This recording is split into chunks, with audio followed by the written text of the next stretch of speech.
हम जो है हमारे चैनल के माध्यम से जो समाज सेवी लगातार इस पुल के लिए पिछले 50 साल से अनशन कर रहे थे, संघर्ष कर रहे थे, उनको भी मैं प्रणाम करता हूं कि आपके ही इस प्रयास की वजह से आज ये पुल बनने जा रहा है। सर विद्वान है, वो सरस्वती पुत्र हैं, उनको जन सरोकार से मतलब है, उनको धन से, दौलत से, AK-47 से मतलब नहीं है, उनको सिर्फ जन सरोकार से मतलब है और वो अपने धुन में अपना काम कर रहे हैं।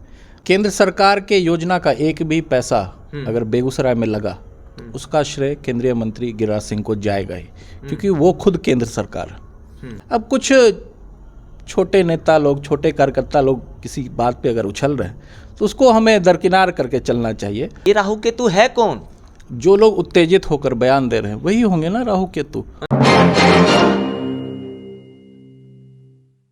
बिहार और बेगूसराय में राजनीति पिछले दिन गर्मा गई। गर्मा किस लिए गया कि हमारे जो सांसद महोदय हैं, केंद्रीय मंत्री भी हैं, उनके समर्थन में बहुत सारे लोगों ने ये लिखना शुरू कर दिया सोशल मीडिया प्लेटफॉर्म पर कि सामहो से बेगूसराय को जोड़ने वाली जो पुल बनने जा रही है उसका क्रेडिट सांसद महोदय साथ में कैबिनेट मिनिस्टर साहब को जाता है। अब क्या, उसके बाद हल्ला गुल्ला चालू हो गया पूरे ज़िले में।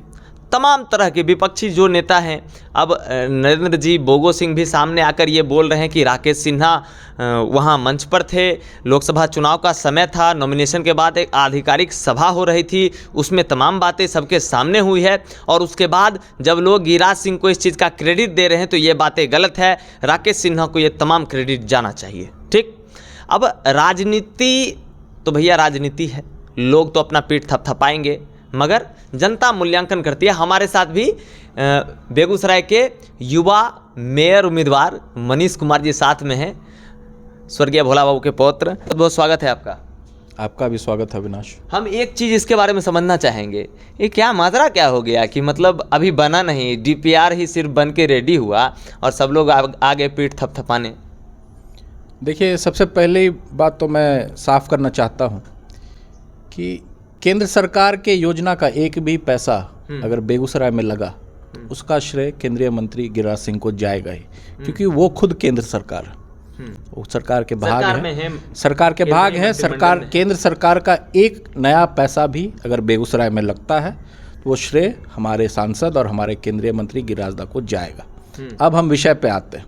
आपने जिस पुल की बात की, सामहो पुल की, जब हम इतिहास में जाते हैं और आपने भी जिक्र किया तो 2019 में जब लोकसभा चुनाव के नामांकन के दौरान एक आम सभा हुई तो उसमें राकेश जी ने ये प्रण लिया, भीष्म प्रतिज्ञा ली कि जब तक सामहो पुल धरातल पर आ नहीं जाए तब तक मैं चैन से नहीं बैठूंगा।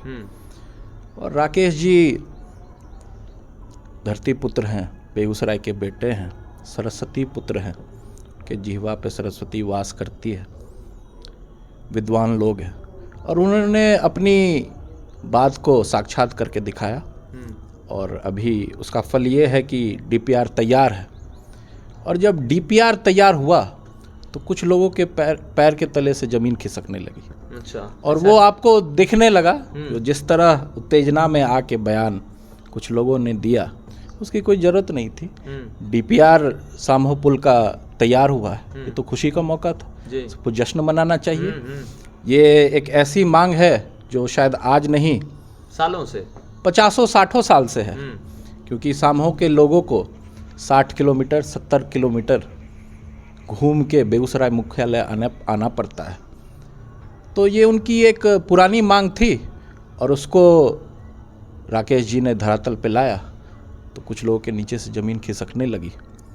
इसलिए इस तरह का बयान और इस तरह का क्रेडिट का, और क्रेडिट तो किसी ने लिया नहीं, गिरिराज दा ने भी नहीं बोला कि मैं इसके लिए जिम्मेवार हूँ और राकेश जी ने भी ऐसा कुछ नहीं बोला। राकेश जी ने तो आधिकारिक रूप से ट्वीट भी किया कि देखिए हमारा जो काम था वो हमने किया और मुझे क्षेत्रीय राजनीति से कोई मतलब नहीं है। मतलब वो उन्होंने श्रेय जैसा कुछ तो नहीं लिया, ना हमारे लोकसभा सांसद ने लिया, ना हमारे राज्यसभा सांसद ने लिया। अब कुछ छोटे नेता लोग, छोटे कार्यकर्ता लोग किसी बात पे अगर उछल रहे हैं तो उसको हमें दरकिनार करके चलना चाहिए और हम सब बेगूसराय वासियों को खुशी मनाना चाहिए कि पहली बाधा जो है पुल बनने की वो पार हो गई है, DPR तैयार हो गया है। अब जो 3 ऑप्शंस DPR में है सभी बड़े लोग, सांसद, विधायक, अधिकारी मिलके बैठ के तय करेंगे कि कौन सा पर्याप्त है, प्रयुक्त है, और वो इम्प्लीमेंट होगा, टेंडर निकलेगा, पुल बनेगा, शामों के लोग 20-25 मिनट में बेगूसराय मुख्यालय आ पाएंगे। सुनने में आ रहा है मनीष जी कि वो जो 3 ऑप्शन दिया गया है डीपीआर में, एक शाहपुर कमाल का बताया जा रहा है, एक बहदरपुर का बताया जा रहा है और एक जो है खातोपुर का बताया जा रहा है। और बेगूसराय के वर्तमान विधायक कुंदन जी खातोपुर को सजेस्ट कर रहे हैं और बहुत सारे नेता जो हैं उस पुल को शाहपुर कमाल भी ले जाना चाहते हैं।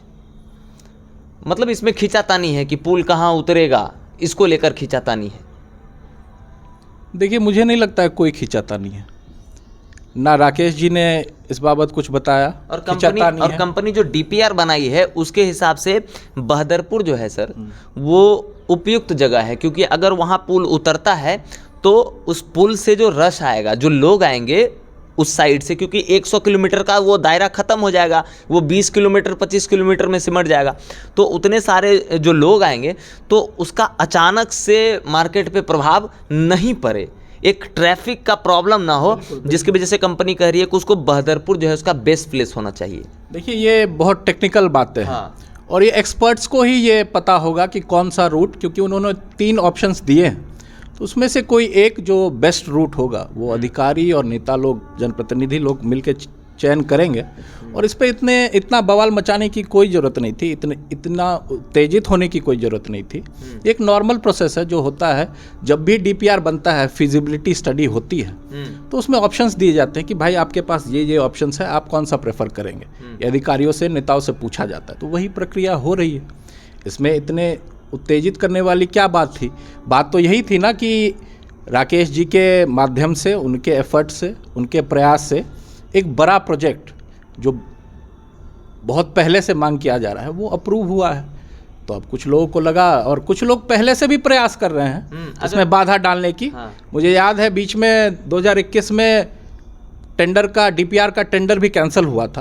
अच्छा। और उस समय राकेश जी ने कहा था कि कुछ राहु केतु लगे हुए हैं, और राहु केतु जब समाप्त होगा तो राहु आप फिर राकेश सिन्हा जी को ला रहे हैं, जब वो राहु केतु कह रहे थे। अभी 2 दिन पहले बेगूसराय के वर्तमान विधायक कुंदन जी ये कह रहे हैं कि कुछ राहु केतु। ये राहु केतु है कौन? जो लोग उत्तेजित होकर बयान दे रहे हैं वही होंगे ना राहु केतु। अच्छा। उन्हें उत्तेजित होने की कोई ज़रूरत नहीं थी, हर्षोल्लास की स्थिति थी। डीपीआर पास हो गया, एक बहुत पुरानी मांग पूरी हुई, तो हर्षोल्लास मनाना चाहिए था, उनको तो मिठाई बांटना चाहिए था। लेकिन अगर कोई उत्तेजित हो रहा है, इसका मतलब राहु केतु वही होंगे। अच्छा। इतना उत्तेजित हो रहे हैं, बौखला रहे हैं, प्रोजेक्ट की हत्या गर्भ में ही करना चाह रहे हैं, भ्रूण हत्या करना चाह रहे हैं प्रोजेक्ट की विवाद में डालकर। मैं बेगूसराय की जनता को और शामों की जनता को आगाह करना चाहता हूं कि ऐसे लोगों से आप बचें, ऐसे लोगों से सतर्क रहें। ये इस प्रोजेक्ट को बंद कराना चाहते हैं, और वो कितना भी प्रयास कर ले, ये प्रोजेक्ट डॉक्टर राकेश सिन्हा जी का ड्रीम प्रोजेक्ट है और वो पूरा होकर रहेगा। जब क्रेडिट देने की बात हम करते हैं, क्योंकि सर कहीं ना कहीं अभी तो डीपीआर ही बना है, हम तो ये कह रहे थे एक पत्रकार होने के नाते कि अभी जो है, अब ये बनकर अगर तैयार हो जाता, तब जाकर अगर कोई नेता या कोई जनप्रतिनिधि ये कहते कि नहीं क्रेडिट गोज टू मी, तब अच्छा भी लगता कि चलो भाई बन तो गया, क्रेडिट तो कोई भी ले लेगा। पर अगर अभी डीपीआर जब बना है तब क्रेडिट लेने की बात कर रहे हैं, तब उन तमाम समाज सेवियों का भी नाम आना चाहिए ना, जिन लोगों ने लगातार कई महीने, कई दिन यहीं बेगूसराय के कलेक्टेरिएट में धरना दिया, बैठा, अनशन किया, भूख हड़ताल किया। उन तमाम लोगों के बारे में कोई पूछने को तैयार नहीं है, कोई बोलने को भी तैयार नहीं है, सभी राजनेता बोल रहे हैं बस। नहीं अविनाश जी, मैं बोलता हूँ, मैं भारतीय जनता पार्टी का जिला प्रवक्ता, सभी समाज सेवकों को जिन्होंने कई दिनों तक धरना दिया, इसकी मांग उठाई, सभी राजनीतिक कार्यकर्ताओं को जिन्होंने प्रमुखता से शामो पुल की मांग उठाई, मैं उन सभी का धन्यवाद देना चाहता हूं। सभी नेताओं का, जिन्होंने, आपने बोगो बाबू की बात की, उन्होंने भी उठाया, उनको भी धन्यवाद देना चाहता हूं। सभी ने इस मांग को उठाया, और इसीलिए तो मैं कह रहा हूं कि ये अगर हुआ है तो सबके सहयोग से हुआ है, सबके कोऑपरेशन से हुआ है। तो ये तो हर्षोल्लास की स्थिति है। अगर एक पहली बाधा पार हुई है तो ये हर्षोल्लास की स्थिति है। तो फिर इस हर्षोल्लास की स्थिति में इतनी राजनीति क्यों आपस में? किसने राजनीति की? किसने राजनीति? क्या राकेश जी ने कुछ कहा? डीपीआर तो क्लियर हो गया है, राकेश जी ने तो कुछ नहीं कहा। किसने राजनीति की? आप बताइए किसने की राजनीति? जो माहौल अभी है वो आप भी देख रहे होंगे कि क्या किसने माहौल है, राजनीति की? कौन क्या कह रहे हैं। किसने राजनीति की? मुझे आप बताइए कि राजनीति राकेश जी ने तो नहीं की, गिरिराज दा ने तो नहीं की, किसने की राजनीति? राजनीति का तो कोई विषय नहीं था, हर्षोल्लास की स्थिति थी, एक बड़ा प्रोजेक्ट पास हो रहा है, तो राजनीति की कोई आवश्यकता नहीं थी। और जिसने भी किया वो चाहता है कि इस प्रोजेक्ट को डिले करें, किसी तरह इसको बंद करवाया जाए, इस प्रोजेक्ट को, जो प्रयास पहले भी हुआ है। मुझे नहीं लगता है उनके प्रयासों से कुछ होने वाला है। शामू पुल बन के ही रहेगा, वो कितना भी प्रयास कर ले कुछ नहीं होने वाला है उनसे। तो हम जो है हमारे चैनल के माध्यम से जो समाज सेवी लगातार इस पुल के लिए पिछले 50 साल से अनशन कर रहे थे, संघर्ष कर रहे थे, उनको भी मैं प्रणाम करता हूं कि आपके ही इस प्रयास की वजह से आज ये पुल बनने जा रहा है सर। बिल्कुल, क्योंकि वो भी हकदार हैं इस चीज़ के। मैंने भी यही बात कही कि वो सभी लोग हकदार हैं, और राकेश जी ने इसका सिर्फ अमली जामा पहनाया, क्रियान्वयन किया है, क्रियान्वयन किया, और वो उनकी भावना लेके ही चल रहे थे। वो एक विद्वान है, वो सरस्वती पुत्र हैं, उनको जन सरोकार से मतलब है, उनको धन से, दौलत से, AK-47 से मतलब नहीं है, उनको सिर्फ जन सरोकार से मतलब है, और वो अपने धुन में अपना काम कर रहे हैं। बाकी अब कोई और क्या बोलता है, विवाद में डालता है, रोकने का प्रयास करता है, तो कोई अगर रोकता है तो निश्चय तो और दृढ़ होता है। उसी दृढ़ निश्चय के साथ राकेश जी काम कर रहे हैं, और इस प्रोजेक्ट को अब कोई रोक नहीं सकता है। चलिए इस प्रोजेक्ट को यहीं रहने देते हैं। आप युवा प्रत्याशी हैं, बेगूसराय नगर निगम के मेयर प्रत्याशी हैं आप। अभी आप लगातार पब्लिक के बीच होंगे, जनसंपर्क कर रहे होंगे, कैसा रिस्पांस मिल रहा है मनीष जी आपको लोगों के बीच? देखिए, मैं आपको ईमानदारी से बताता हूं कि मैं नगर निगम के बाहरी क्षेत्र में मैंने सघन दौरा किया था। बाहरी क्षेत्र कहने का मतलब है कि जो पहले पंचायत थे और नगर निगम बनने के बाद बेगूसराय नगर निगम का हिस्सा बने, उन क्षेत्रों में मैंने सघन दौरा किया है, और एक पॉजिटिव रिस्पांस लोगों से मिला है।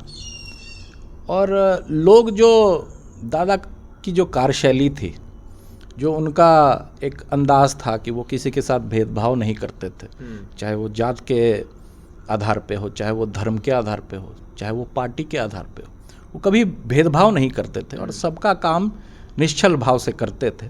तो ऐसे लोगों की कमी लोगों में थी, ऐसा मुझे महसूस हुआ उनसे बात करने के।